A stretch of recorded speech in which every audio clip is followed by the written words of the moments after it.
What's really important about Wikileaks is that the Russian government has engaged in espionage against Americans. She has no idea whether it's Russia, China, or anybody else. I am not quoting myself. No idea. I am quoting Hillary, you 17, have no idea. 17 do you doubt 17 our military country has and no civilian idea.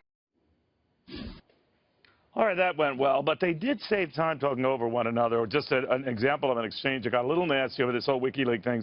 Now, one of the things that came through in that debate with Hillary Clinton, a number of Democratic operatives have kind of echoed this pattern to dismiss it because it is the result of the Russians hacking. That seems to be a consensus in the security community. Anyway, it is out there right now, and Donald Trump is saying what's out there is worthy of pouncing. Did that resonate? Did that register?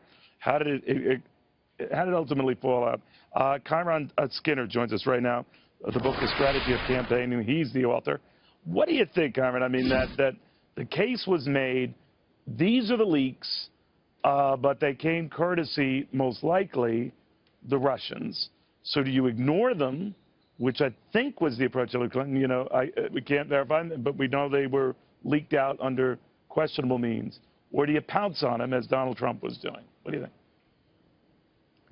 Well, on the one hand, Hillary Clinton rightly derided the WikiLeaks documents that may, in fact, have come from Russian hackers, forming something like a criminal syndicate.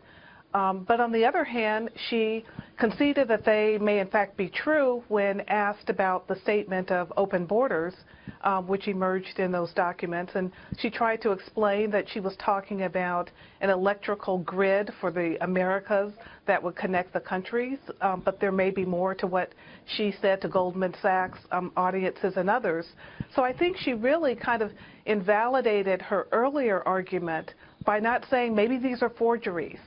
Maybe these aren't truthful documents. She quickly, tried to explain what, in fact, she has said in those very revelatory documents. I also think it's worth noting that the WikiLeaks documents, as despicable as they are, they violate privacy, they violate the democratic and free way of life.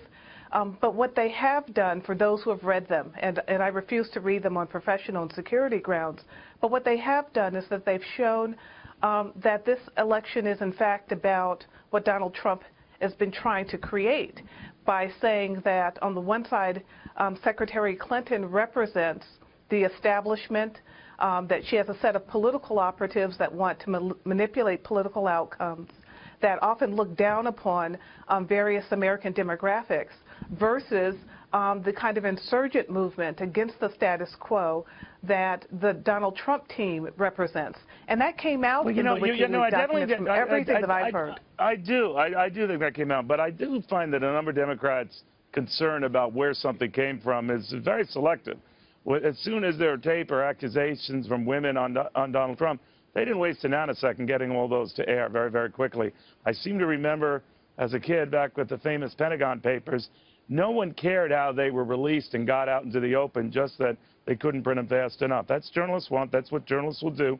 Fine. I do see a bit of a double standard here on this. Oh, my gosh, this is horrible. This is horrible. But your rage and your stunning reaction seems to be more politically than substantively motivated. Well, I see what you're saying there. I wish that both sides would ignore the WikiLeaks documents. I think it plays into the hands of the Russians to Julian Assange. And to ignore them, there's just enough of an empirical record on Hillary Clinton's long career in public service to really question her. You don't need WikiLeaks for that. I just think WikiLeaks has underscored. Well, I do think they serve a purpose, though. Whether you like how they came out, I know, but whether you like how they came out or not, they do reveal a lot of inconsistencies and distortions that we would never have gotten otherwise. That doesn't mean I'm a fan of how they got out, but they're out. You can't ignore it. But we'll see how it goes. Yeah, I do think, though, we already understand those inconsistencies, as you've just noted, from other means, and very powerful ones, including things that are happening contemporaneously.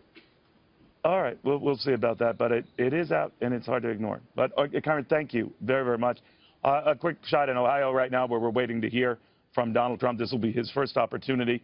Later on today, Hillary Clinton expected to do the same.